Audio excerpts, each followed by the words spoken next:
This episode is sponsored by The Playgroup. Nelsie? The Playgroup by Nelsie Spencer.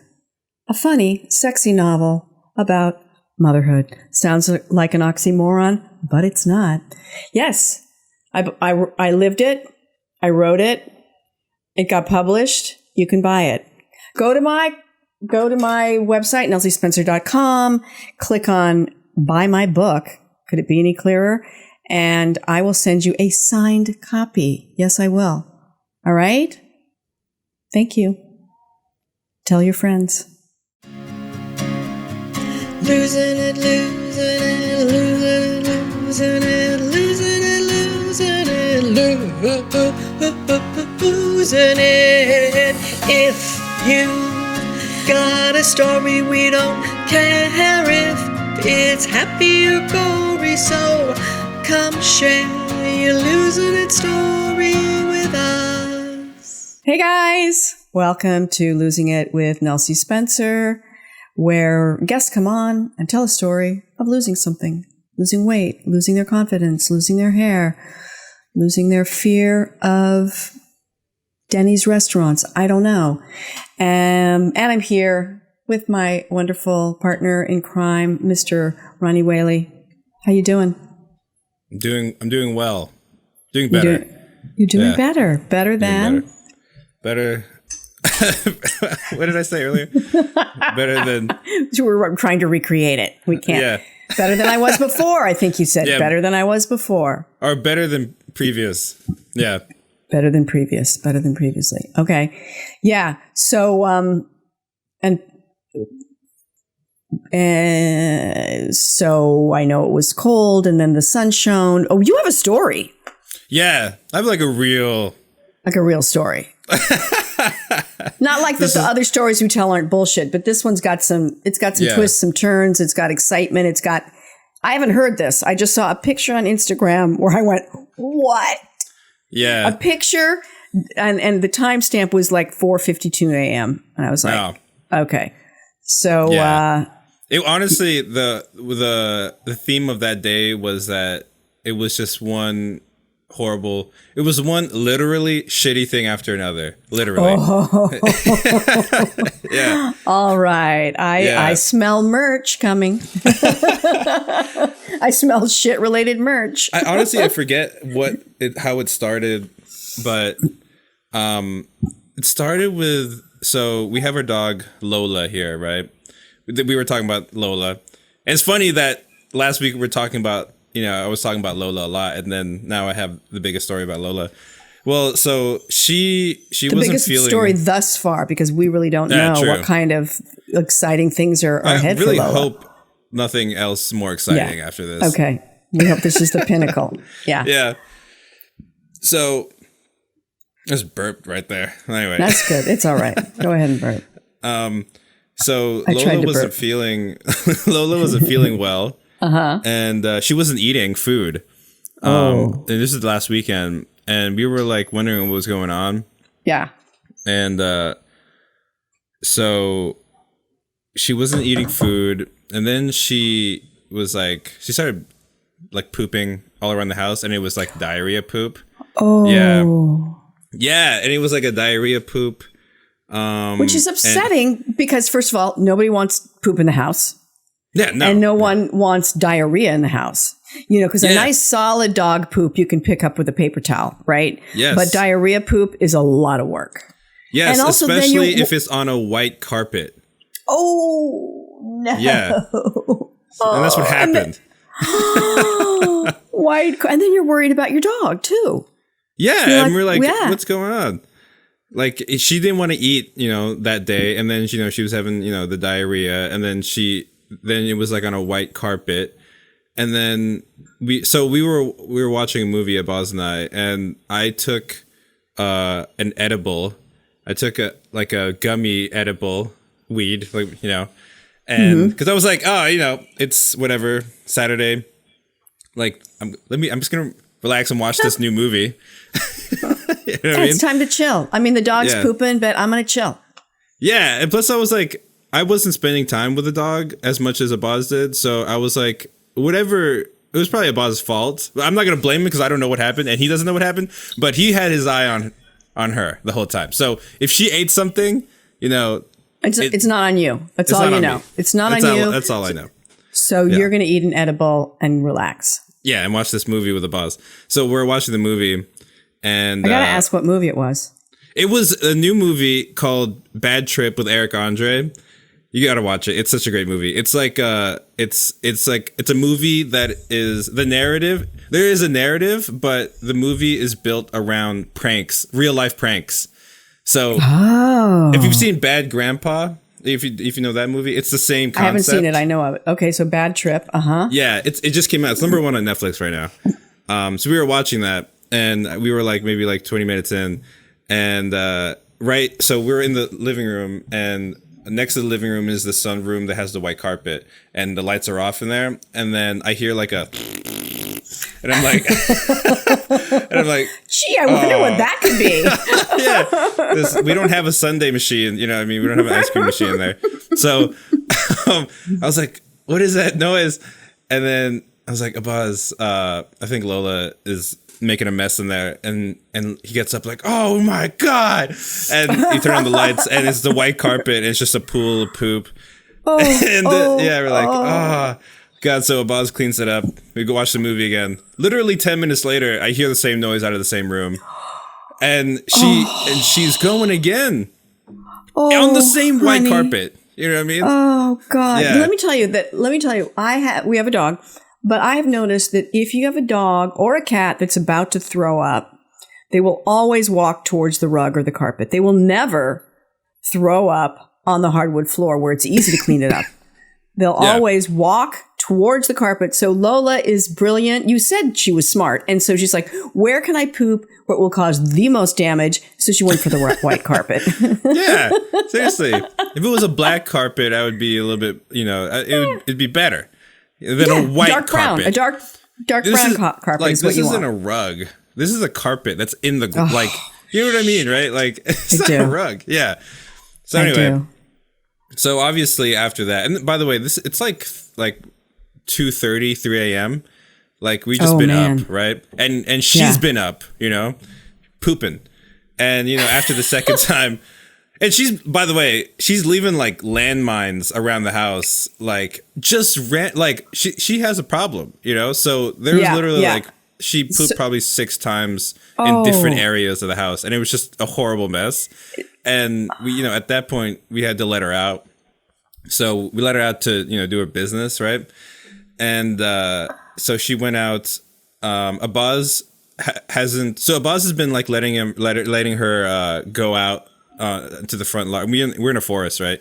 And he's not leashing her, so she's just he's kind of trained her to leave and come back, right? Yeah, it depends on the breed. Some breeds will totally do that. Some breeds, like our old dog Rudy, he would just poop and come right back. I cannot. Callie will not, because she's a hound dog. If she gets his scent, she's gone. But this dog's part golden, right? Part golden retriever. You think you have no idea? She looks like it. Right, you did. She's a pit bull too. She's well, she's a good girl, and so she listened. Yeah. Okay.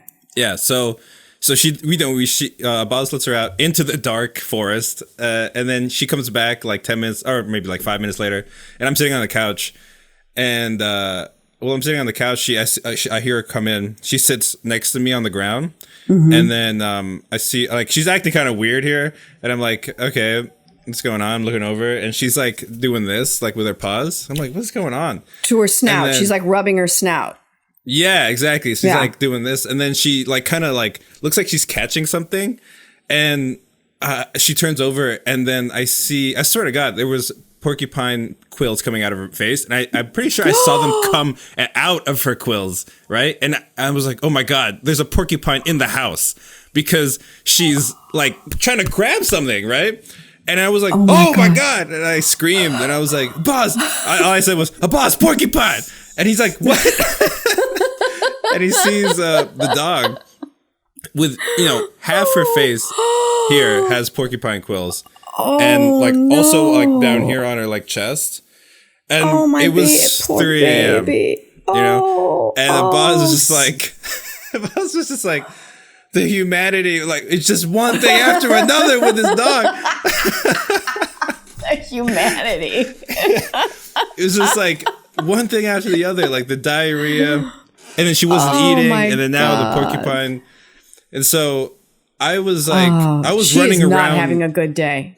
No, she's not. Poor baby. And I was running around the living room because I thought there was a porcupine in the house, right? I'm like, first of all, I don't know. I don't know anything about porcupines, right? I was like, I just know that. You're pretty sure you don't want one in your house. Yes, absolutely. And also I know that the quills, they hook on, right? I've learned this. They hook on, right? So they're barbed. So once you go in, yeah. Exactly. And remember, I took an edible. So honey. I was expecting just to relax, right? And so, we have to do something about it. Abaz is saying, oh, what do we do? Google something now. And I was like, okay. And I was there like, I'm Googling it. Everything on Google says, take her to the vet immediately. And I was like, Abaz, we got to take her to the vet. And then he was like, we cannot do that. We're in a small town in New Hampshire. There is no vet around here that's open at 3 a.m. on a Saturday, And I was like, okay, I'll look. And he was like, then he tried to pull him out, and they were in there. Like, you can't. Did she yelp? Did she yelp? No, honestly, it was weird that she had no reaction except for there seems to be some commotion going on around me. But it seemed like she didn't even understand. But yeah, so I was like, Abazi, we can't do this ourselves. We need to go to a vet. And then he was like, all right, find the nearest 24 hour, because we're like an hour and a half from Boston. Maybe there's something, right? And we find one that's about an hour away, and we're like, okay, this is what we're doing at 3 a.m. So we get her in the car after an edible. Yeah, so we get in the car, and Abaz in the front seat, and I'm in the back, and Abaz is telling me, put your hand under her like snout, under her mouth, right, so that she doesn't irritate her face. And I'm like honestly so high that I'm holding her and I'm like petting her, and I'm like thinking like, I don't think she understands that I didn't do this to her. And as soon as she realizes that there's pain, like after the adrenaline, and I'm touching that area, I'm afraid I might have to punch this dog in the face. So if it gets bad. You went down a paranoid road. Yes. You went down. I had to put my hand on this dog's mouth for an hour in the car, so I was extremely paranoid. And honey. But she was a good girl and just pretty calm. Yeah, she was calm, but every now and then she would move, and I'd be like, yeah, like, come on, hey, understand, that, trying to talk to a dog. I'm just trying to help. Exactly. Like the frustration of trying to talk to a dog, like they just trying to make them understand, like you can't move, right? But the dog's not gonna, I'm on your side. Porcupine quills, they're barbed. Lola. Exactly. Okay. Exactly. And I was just so scared. And I was telling Abaz, like, I had to explain to him, like, look, I'm extremely scared right now because I don't want to be associated. And Abaz previously told me a story that Lola bit him, like, kind of nipped him with the hand. And I was thinking about that story the whole time. Like, this was 2 weeks ago or something, right? And I was what caused her to do that? Do we know? They were just playing, and then she took it a little too far and nipped him. Yeah, and then, so she was, yeah. Then like she came back around and kind of like felt sorry about it. So, she knows. But I was thinking like, if she associates me with this pain and she bites me, I'm going to have to punch her in the face because this is self-defense at this point. Like, if she doesn't understand, and I was explaining to Buzz, like, look, I might have to punch this dog in the face. And I didn't tell him like the whole thought process. And he was just like, don't do that. It's like, dude, what's wrong with you? She's pooping. She's hurting. She's been injured by a ruthless woodland creature. Do not punch the dog. I know. You kept telling me like, there's no reason for you to do that. It's like, no, you don't. You were not in my head right now. You don't understand. I can justify this. But yeah, so we get to an animal hospital, right? Which, you know, I didn't know that was even I thought that was like in movies, right? But this is a real animal hospital. Like this is its own building. Yeah. And they have an ER that its own building, right? And we were talking about who else is at this ER right now, like for animals. And like, I wonder if there's anybody, right? And we get there and no people are allowed inside. And there actually was a dog in there that needed emergency stitches. So that was and you're not allowed inside because of COVID. Because of COVID. Yeah. So they pick up the dog outside, and you know we're asking all these questions like, "Is she gonna be okay?" It's like, "Oh yeah, they have." This is like the number one reason people come to us at like 1 a.m. in this area. That makes sense. That makes sense. She says it's porcupine season. Oh. Yeah. What was that? She said it was my Alexa. I don't know. Okay. What happened there? She's listening. She thought you were asking, Alexa, when is porcupine season? I think you just let off a bunch of Alexas by doing that. Sorry, guys. But yeah, you know, it took an hour. She was totally fine. But they did like sedate her. Yeah, they sedated her. And she looked like, you know, she looked like me on a typical college Saturday night afterwards. Like she was just like, you know, loopy, and then she was in the back seat, like sprawled out. Like I have a picture. I'll probably put it up, or Dino, our new editor, will put it up. We got to put some of this stuff up on Instagram so people get the full effect. Yeah, so I took a picture of her in the back seat, like just like she was literally like, ugh. And yeah, she was totally fine. But then, you know, the next day she wasn't eating again, and we don't know what happened. And then so we took her to the vet, and then we just got her some nausea medicine, and now she's. Do they know why she wasn't eating and why she was pooping? Did they like do a stool sample thing? Yeah, but we haven't got the results yet. Yeah, that's like always fun, doing the stool sample. It's like you have to get a thing and put it in a jar. Like here's my dog's poop. Well, we didn't have to do it. Luckily. Oh, good. But if we had to, we would have totally had like we have a liter of samples. You know. Exactly. You have enough. You have a lot of poop samples. Yeah, absolutely no shortage. Well, I am so glad that Lola's okay, and that was a heck of a story. And oh my God! And the best part is that she's okay. And the second best part is that you were on edibles and having an hour of paranoia in the car, thinking I might have to punch this dog. Yeah, you realize like it's an edible, so I was high the whole time, and even until we came back. Oh my God! And we ended up finishing the movie at like 5 a.m. or something. Oh, you finished. Well, I like that you were on a mission. You're like, all right, the dog's been pooping. There's been an incident with a porcupine. We had to drive an hour in each direction, but we're going to finish the fucking movie. I forgot to also mention that we thought, I was telling a boss there's a porcupine in the house. Oh, right. And he was like, so how much time did you guys spend looking for the porcupine? So we had to plan it out. We had to clear the house of the porcupine. So I had like a paddle for canoes. That's the only thing I had as a weapon, was in the garage. And then he had like a broom, and we would clear each room. Like, all right, look in here. We got the flashlight.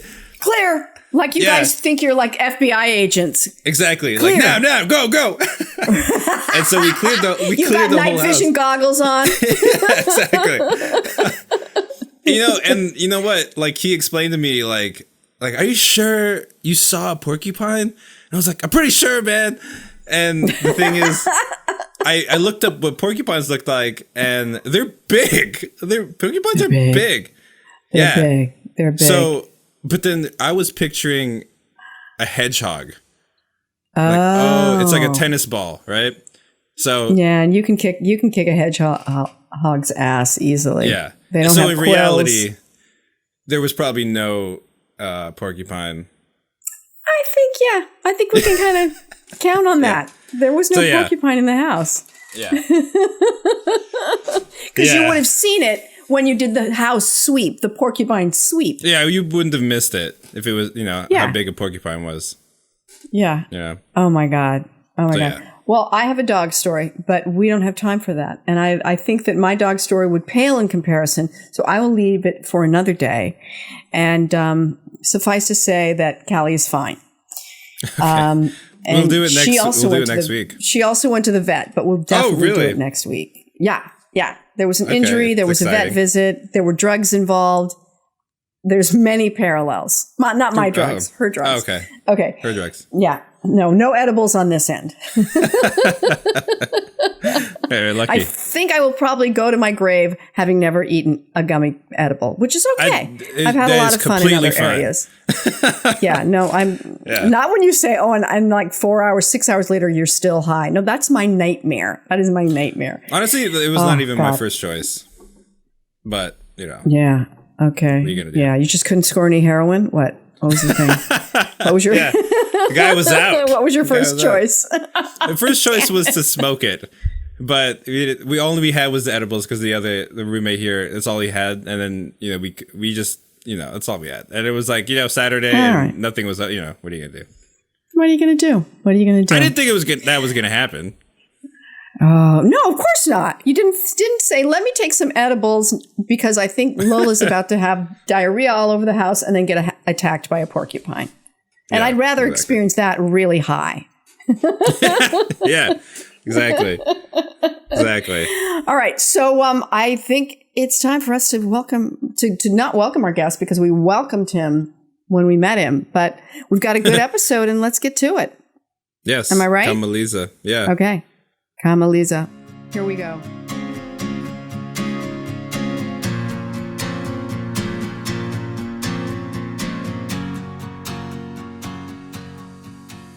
Hi, everybody. Welcome to Losing It with Nelsie Spencer. That's me.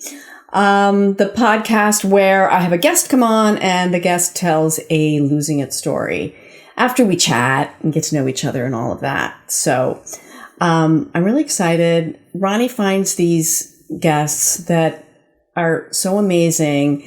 And he found our next guest because he had this song on his playlist. He was like, this is a great song. I don't even know if he knows how we got it.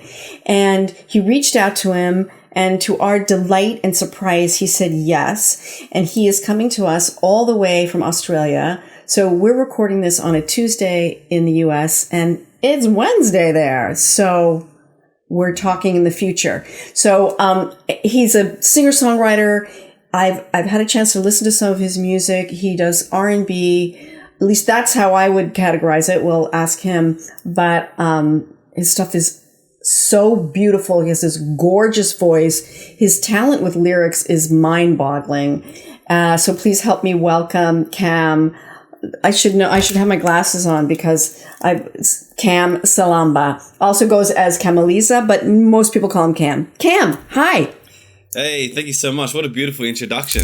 I appreciate that. Thank you. You're welcome. You're welcome. Thank you for coming on the show. No, thanks for having me. It's really nice when people reach out from the other side of the world and show love. So I appreciate it. Yeah. Well, it was really exciting. You're our first singer-songwriter that we've had on the show. So that's very cool. Yeah. And I was just telling Ronnie that I'm listening to this book. It's a memoir. You might have heard about it by Michael Jolet, who's the creator of Airborne Toxic Event, the lead of that group. And he's written this memoir.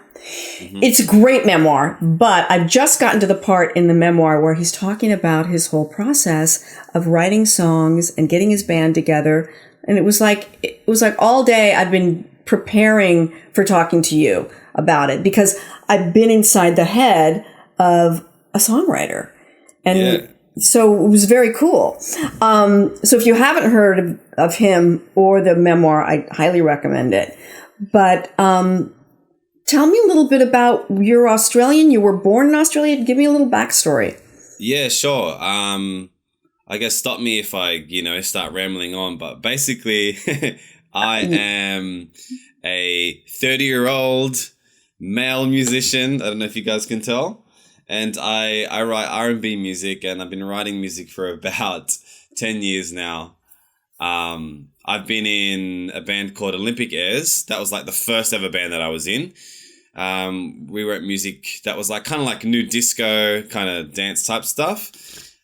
We had a really good run with that project. We started in about 2011, I'm thinking.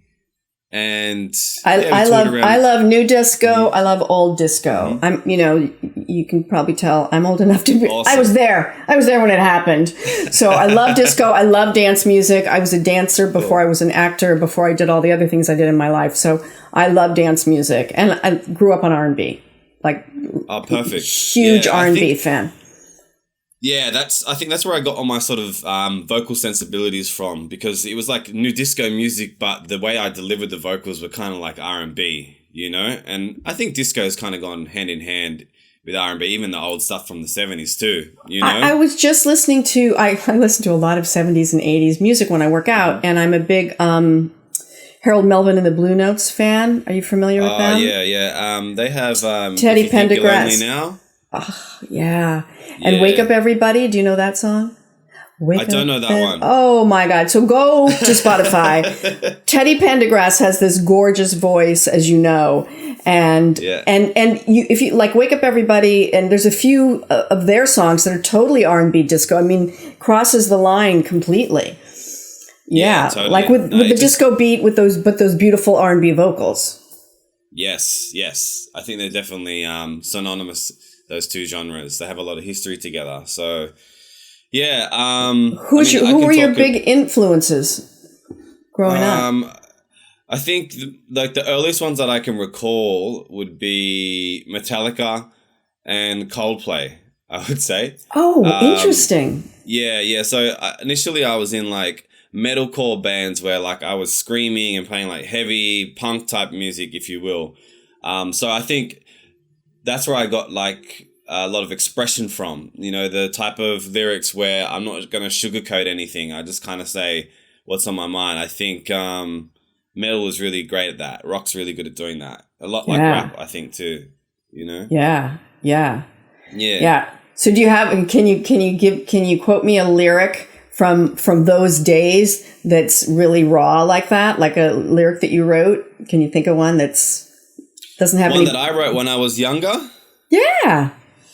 Ooh, yikes.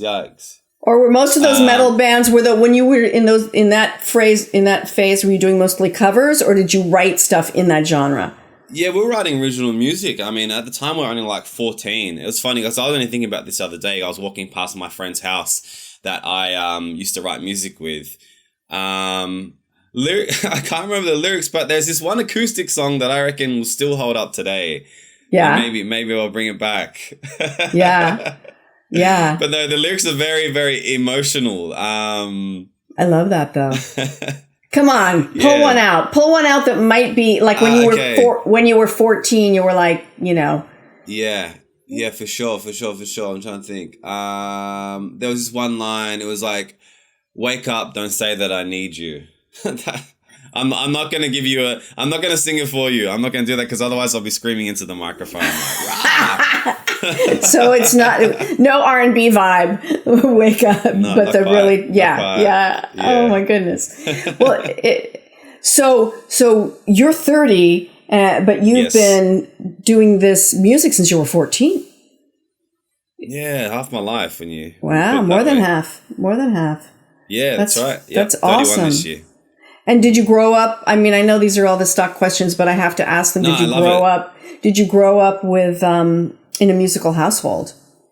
No, I didn't. My dad was saying that the other day. He's like, I don't know where you got that from because none of us are musical here.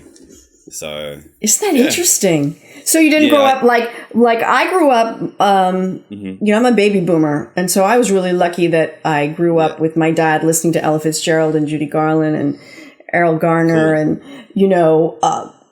Broadway musicals and Louis Armstrong. So I grew up with all and Cole Porter and Gershwin. So I have all that. And then I had big brothers who were listening to The Doors and Led Zeppelin and Eric Clapton and Marvin Gaye and Jackson 5 and Diana Ross. So like, and maybe everybody thinks this, like, I feel like I grew up in like the best time for music because I grew up when, you know, when rock was, the Beatles came up and Led Zeppelin came up, but also the R&B was so amazing with Aretha Franklin and, you know, so they you just didn't don't make grow music up like that anymore. No, they don't.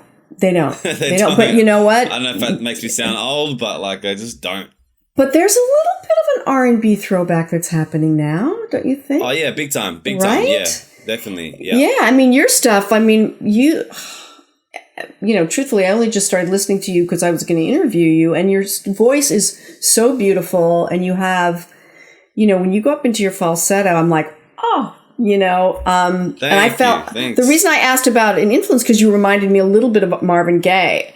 The way you've got that a little sort of like a really beautiful soft thing, but then you can go in that falsetto that I don't know that sort of hits me right in the middle of the chest. You know. Yeah. So I love big fan of Marvin Gaye. Definitely like I got like a massive soul playlist depending on because I'm a DJ, so depending on the venue, I can get away with playing like really sort of slow burner. Lay you down by the fire type soul, you know? So any chance I can get, I like playing that.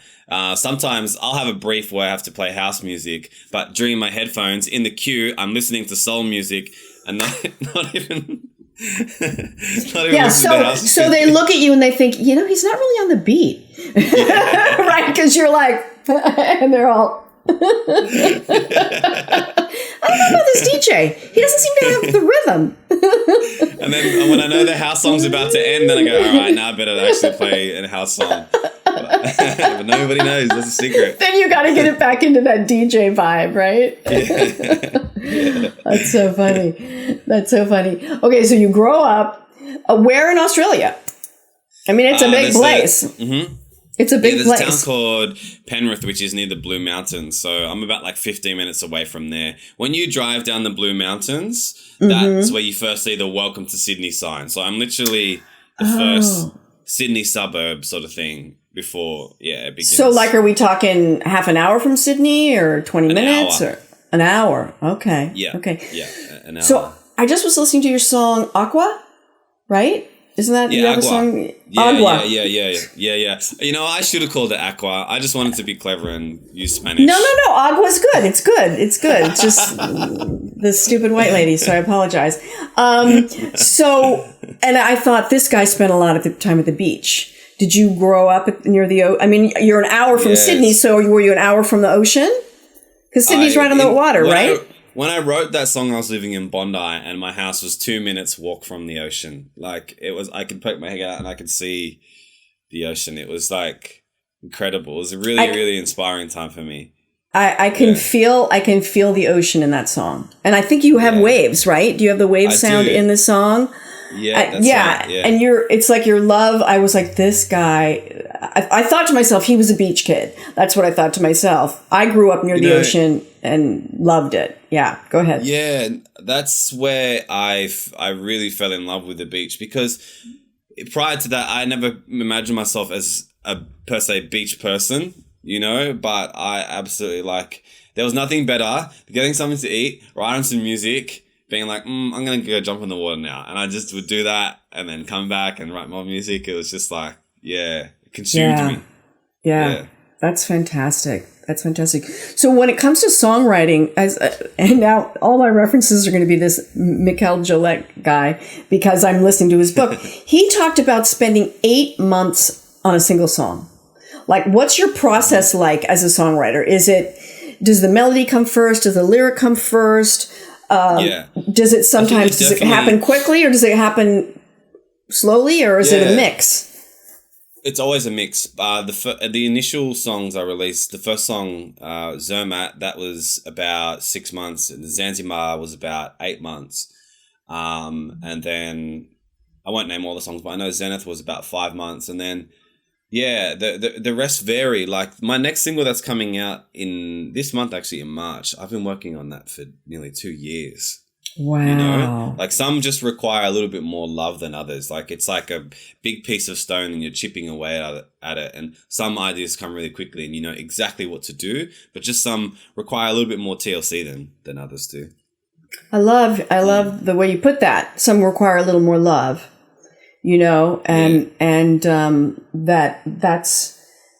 that's so interesting to hear, because I'm a writer. I'm a novelist and a screenwriter and a playwright, and I teach writing. So I have these students that are writing novels, and they're like, I can't believe, and I'm not mocking them, because it is frustrating. But they're writing novels. Novels take a long time. My novel probably took 3 years to write. You spent incredible. 2. What's it called, by the way? Sorry. It's called The Play Group. The Play Group. It's called The Play Group. I'll send you a copy. If you're going to... Oh, yeah, I'd love that. I'll send you a copy. I have 400 copies in my attic. But it's a great book. I love it. I'm very proud of it. I'm very proud. Are you married? Are you married? Do you have a partner? Single. No, okay. All right. No. Just curious. So, because, well, it's kind of about motherhood.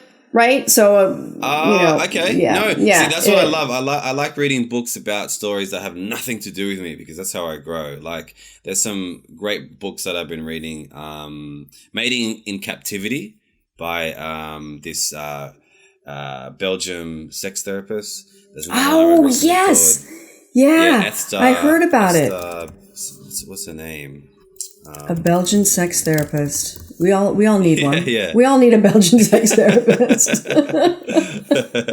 It's about like unlocking erotic intelligence and stuff. Anyway, sorry. Yeah, I like it. There's actually some eroticism in my book. So, which is funny, because when I was writing it, I didn't really know it. Next thing I knew, I'm writing sex scenes in it. And then I'm dropping my daughter off at school, and she's in 4th grade, and her 4th grade teacher says, hey, I heard about your book. When do I get the chance to read it? And I was like, never. I can't have my daughter's math teacher read about me describing an orgasm. So this, I want to get back to the song that you said that's coming out in March, that you've been working on for 2 years. How did that first come to you? Did it come to you in a lyric? Did it come to you in a melody, or do lyrics and melody ever come together? I would say it starts with some type of melodic driven chords. I would say that usually I can write a full song off just chords alone. Mm-hmm. So it's very like typical singer-songwriter styles. In fact, that song started when I lived in Bondi, and it's called Saltwater. So it should have been part of that EP, but it just it took some time. It needed more love.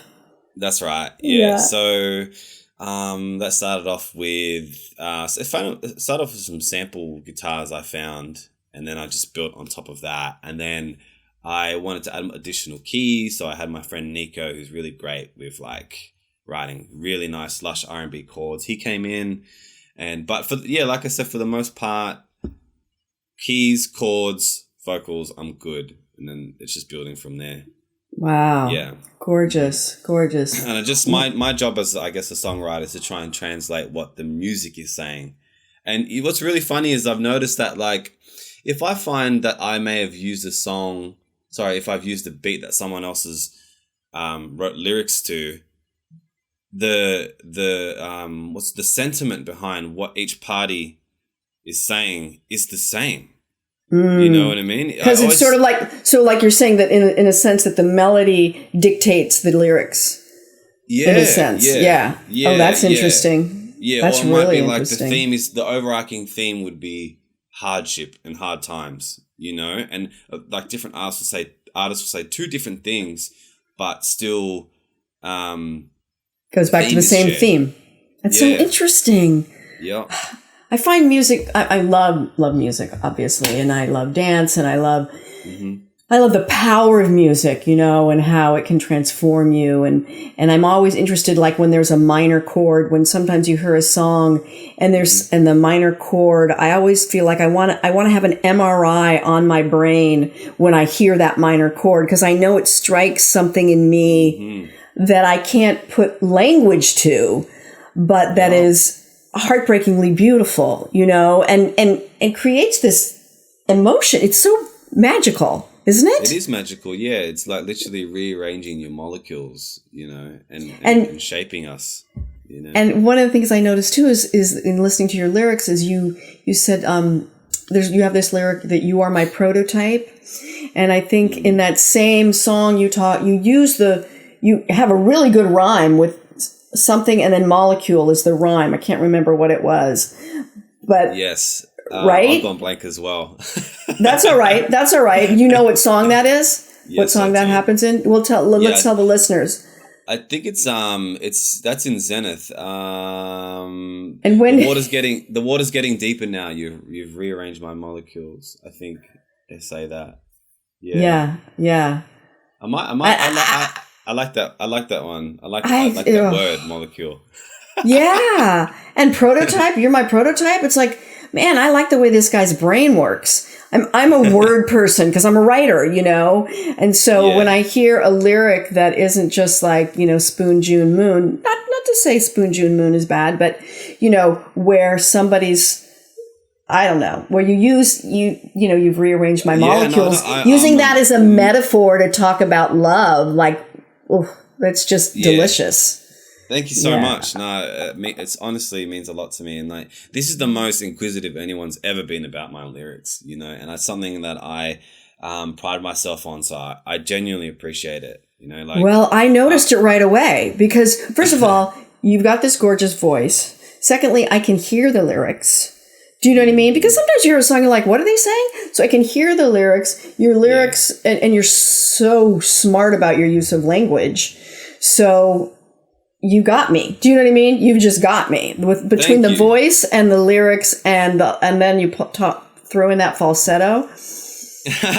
And then in one of your other songs, and then in one of your other songs, you were kind of gravelly. I was like, oh, this is a new side of Cam I hadn't heard before. I gotta do more of that for sure. But lyrically, I guess I'm a massive reader. Like I just read and read and read and read. Like since maybe the age of 17, I've just been reading my ass off. I probably sometimes that's fantastic.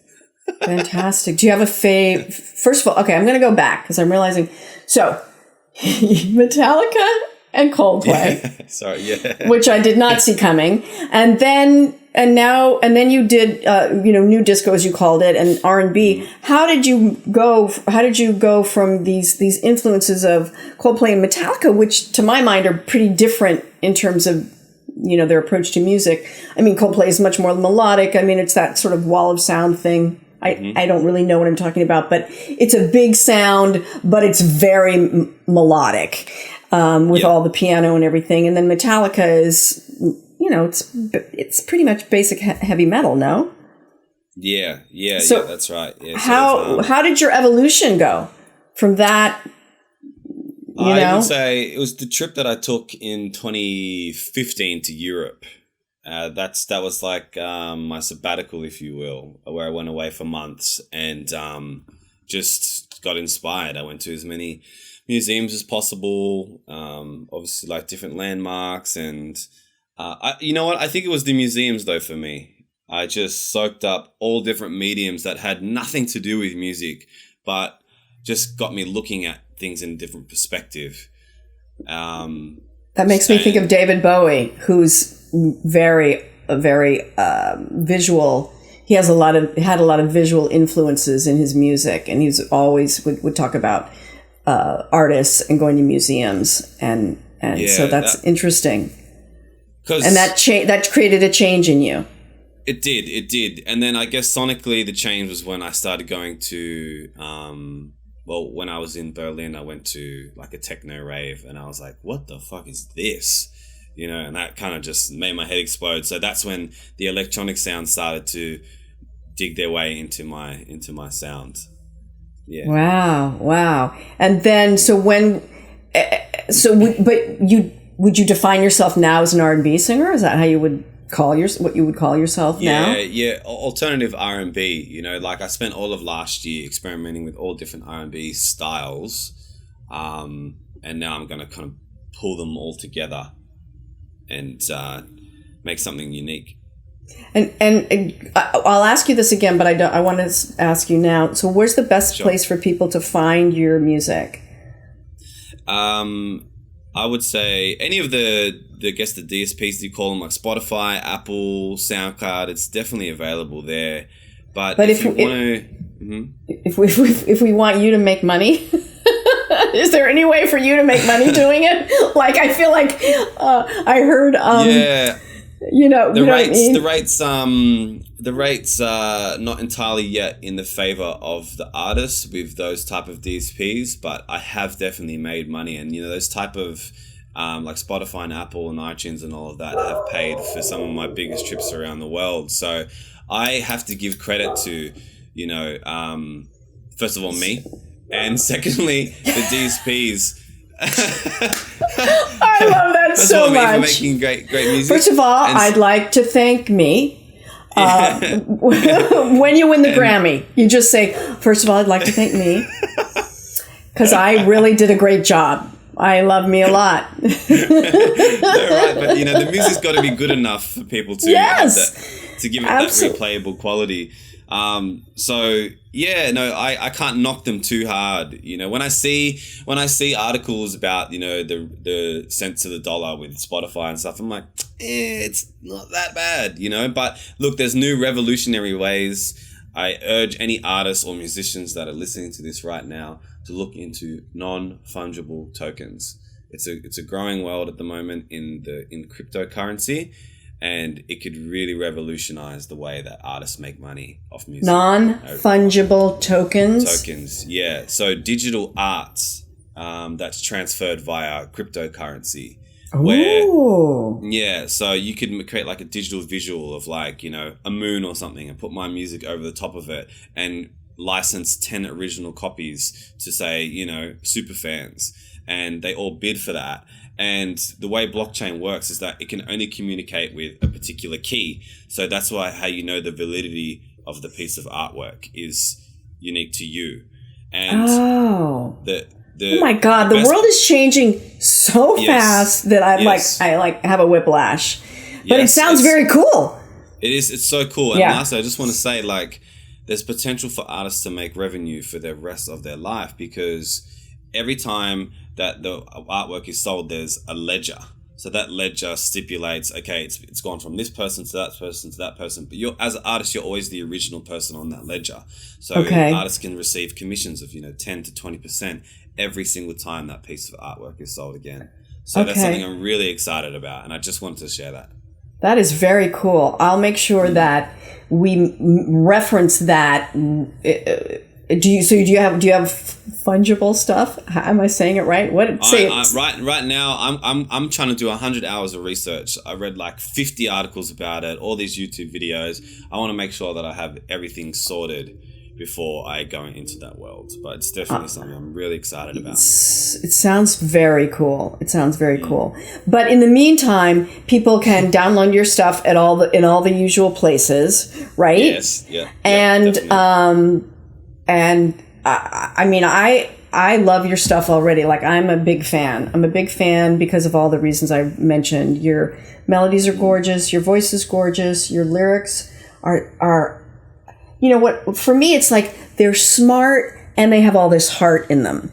Do you know what I mean? Because that's what I'm always looking for. Like, I don't know. That's part of what really gets me is like, I don't know, using words in a different way. You talked about, one lyric was about pressure creates diamonds. But you have to be up to the task or something like that. And I was like, ooh. Once again, you made me go, ooh, you know. So pressure makes diamonds. If you're willing, then just let it hurt. So yes. If you're willing, then just let it hurt. Yeah. You got me. You got me with that one. There's growth in going through pain, you know. Which takes me to my next question, actually. We're going to get to your losing it story, don't worry. But one of the things that I find is that, you know, art and pain are often connected, you know, and, you know, often leading to tragic results, you know, the list of, you know, artists that die before their time. So I'm wondering if there's a connection, if you have that connection. In terms of, like, do you think that part of what drives you as an artist is a need to express certain pain that's happened to you in life? Yeah, I have to, because maybe there's a part of me that that doesn't always speak my mind, for one, and deals with things silently. And then from a technical standpoint, I would say when I was younger, English was my forte, I would say, in the subjects that I chose. Like, I always loved writing stories and expressing myself through poetry and reading in front of the class and doing speeches, and I was very comfortable in that type of arena that allowed me to express myself. It always seems so ironic that a lot of artists, I would say, are usually quite reserved, you know. Yeah. But then so you can be really big personality when they're on stage or writing, whatever it is, you know. Yeah. So you can be that quiet. You were maybe that quiet kid who would like to read in front of the class. So you have that performance person, but so your eloquence comes out in your writing, not necessarily because you said you're a little more quiet. You're not necessarily going to express how you feel. Yeah. Yeah, not always. I'm very observant, but now I think it's kind of been in my favor because I was listening to this, I guess it's a podcast that Future, the rapper, did, where he was saying, like, now I'm just soaking in everything around me. I'm soaking all the information, like what was the weather like? You know, who was I talking to? What did their voice texture sound like? You know, all these tiny details, you know, almost using his ears as a lens to capture his environment around him so that when he does write, it's crystal clear as to where he was, who he was with. You know what I mean? Like, yeah, and it has all the textures that it needs. Yeah. Yeah. So, that's what, when I read books, great books describe, everything, all those great details. So I'm trying to do that with music. Yeah. Sonically, I guess. Yeah. Well, I always say to my students, my writing students, your job as a writer, one of your main jobs is to observe. Pay attention. Yes. When you go outside, what color's the sky? If it's gray, what kind of gray? What does it remind you of? What does your neighborhood smell like after the rain? Whatever. Absolutely. All of those things. Pay attention, because we are the ones. Writers, whether you're songwriters or memoir writers or novelists or screenwriters, we're storytellers, and that's one of the most important ways that we connect as humans. In my mind. Yeah. I agree. All right. So I think, Cam, we have come to the part in the podcast where you tell me a losing it story. Do you have one in mind? Yeah, I do. This would have been, bear with me. It's been a while since I've told this story, so maybe I'll keep it brief. But I think I was No need to 18. keep it brief.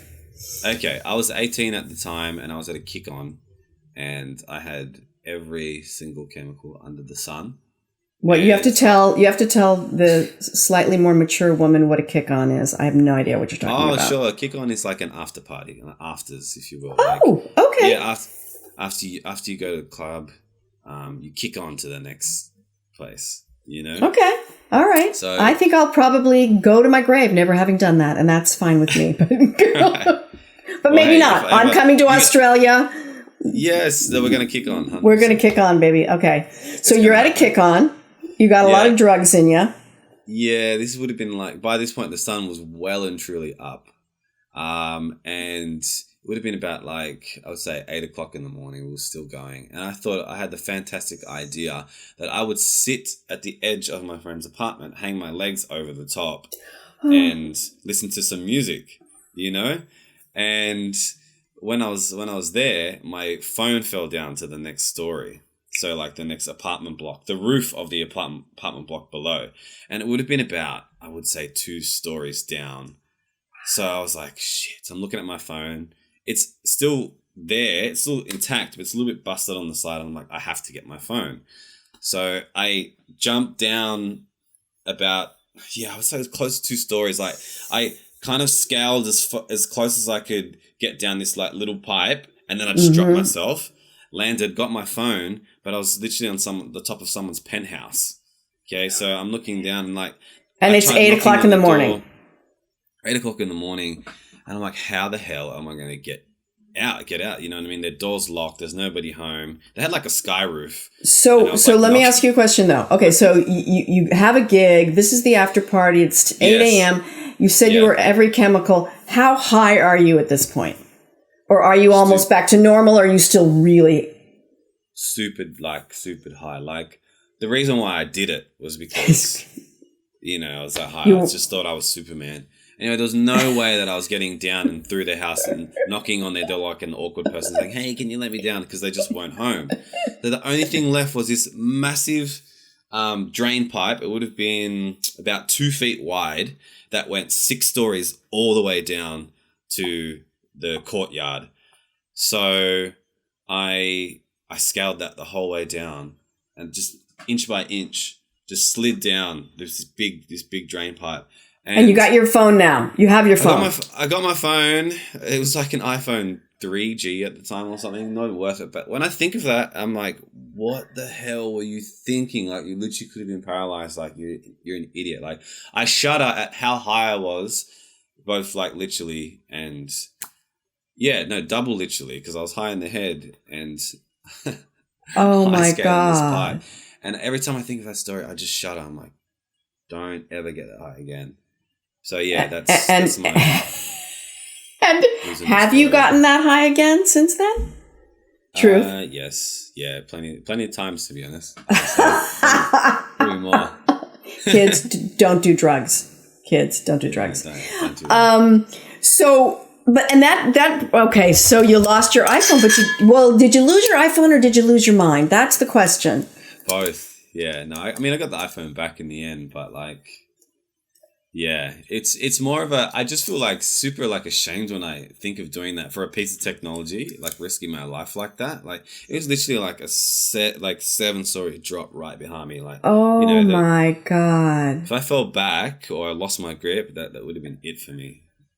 Yeah. You dead or paralyzed, right? Yeah, fully. Oh my God. So here's the thing. You kids don't do drugs. But if you do get that high again, just make sure you're on the ground floor. Just be on the ground floor. Put that phone in your pocket and, yeah. That is one of those things where you think somebody was looking out for me, or I don't know, or just lucky, right? Yeah, but it sounds like you've had a few of those types of situations.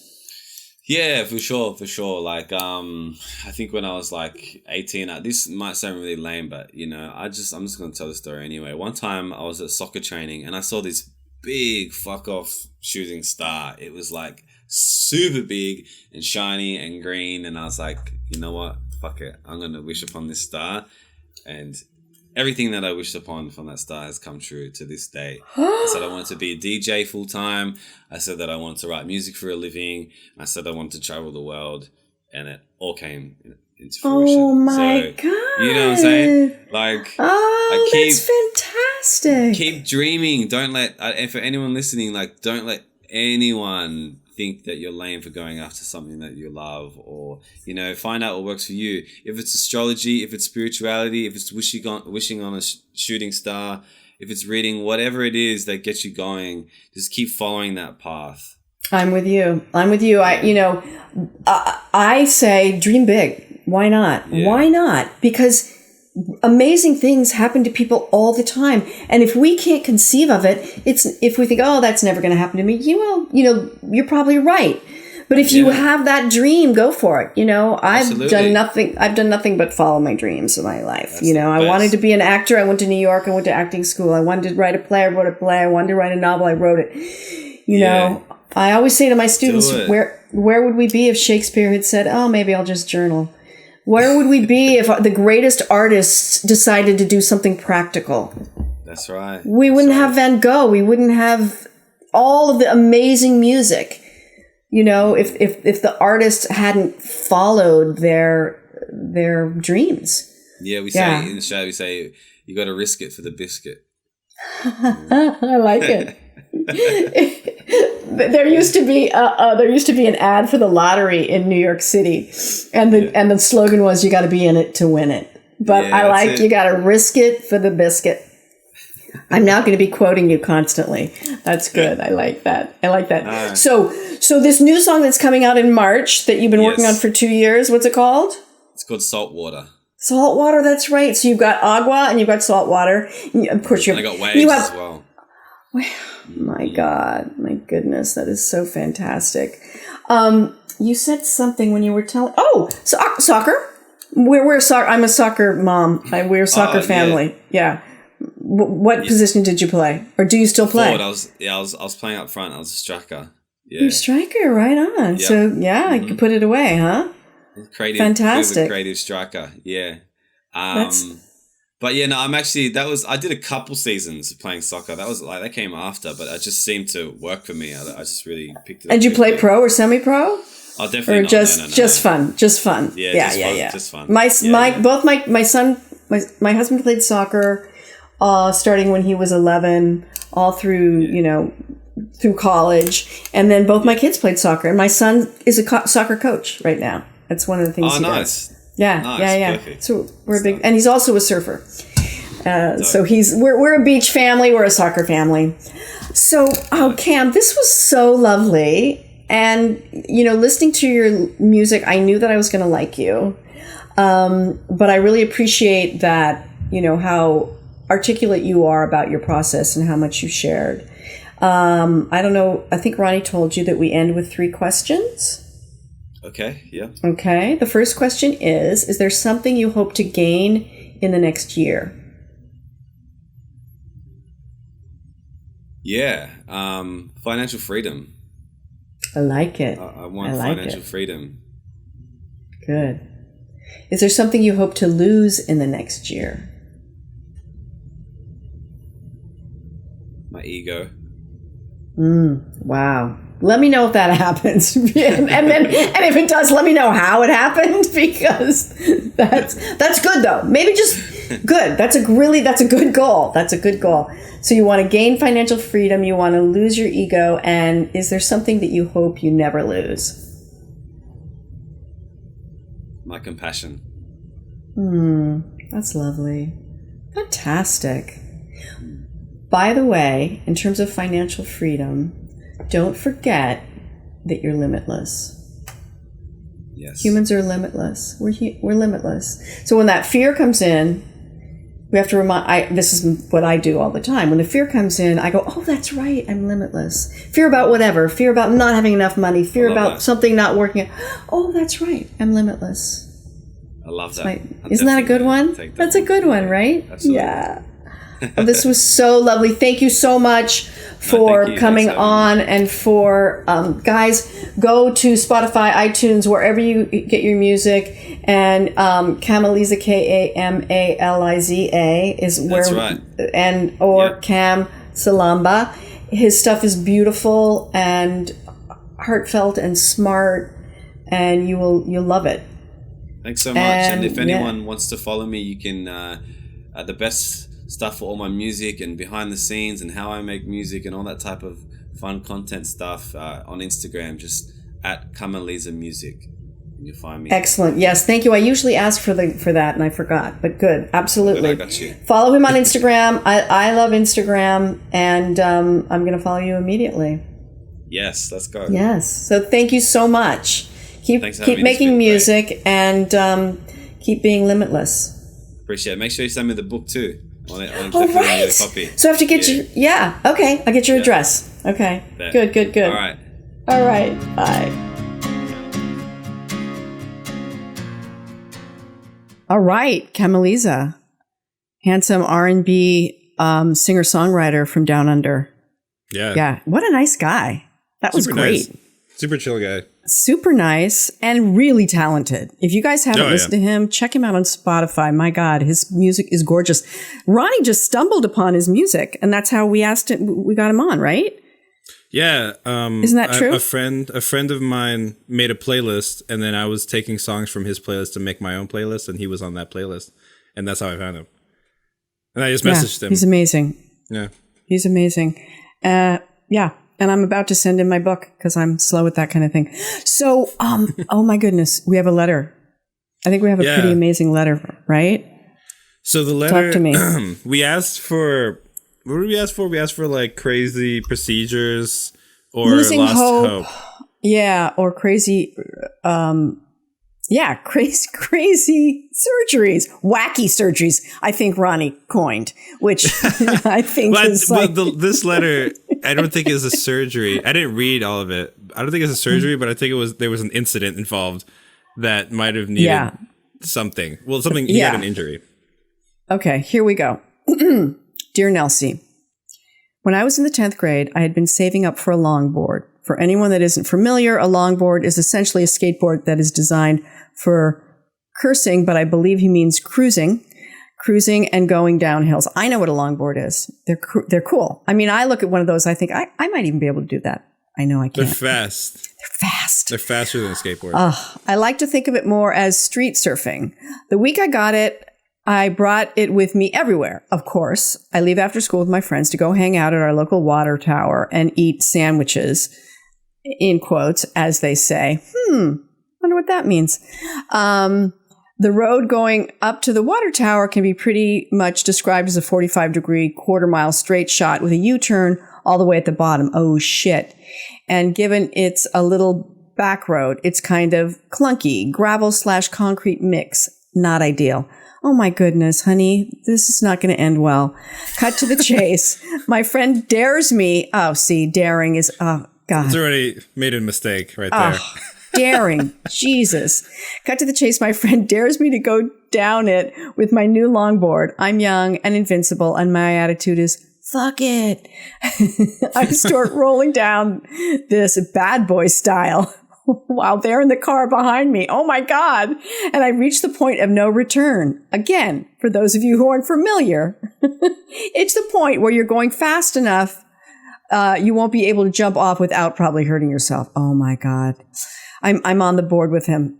The other thing is I feel my wheels bouncing off the rough, chunky concrete, and I sense also I have no traction. So I casually blaze down this hill for what seems like an eternity as I come to grips with my impending suffering or death while my adrenal glands have all the time in the world to do their thing, right? So he's like, this guy's a good rider. The U-turn's coming up, and my choice is fly off the road into the rainforest. I don't know. That sounds like a little good way to go. A bold move. I choose. Wait. My choice is to fly off the road into the rainforest or make a bold move. Okay, I choose the latter and pull out the classic tuck and roll. Oh my God.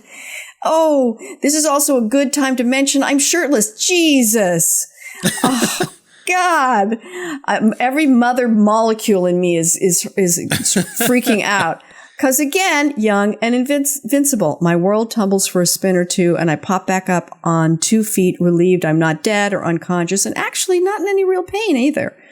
Although I know how these things go and was pretty certain I didn't get away clean.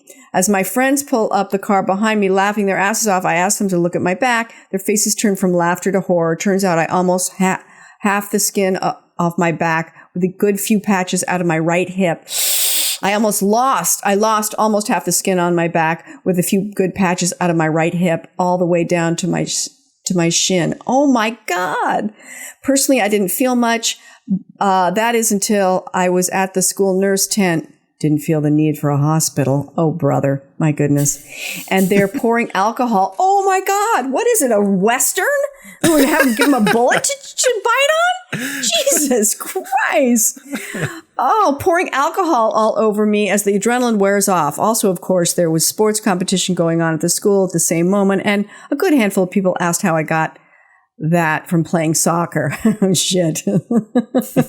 Worst part is somehow in the shuffle of me seeking medical attention, my longboard disappears. Oh, no. It was another 4 weeks of recovery at least before I was able to confidently ride even a skateboard again. Now I just have a few minor scars that remind me of the good old times. Oh, my God. And that's from Cheeto Eater 45.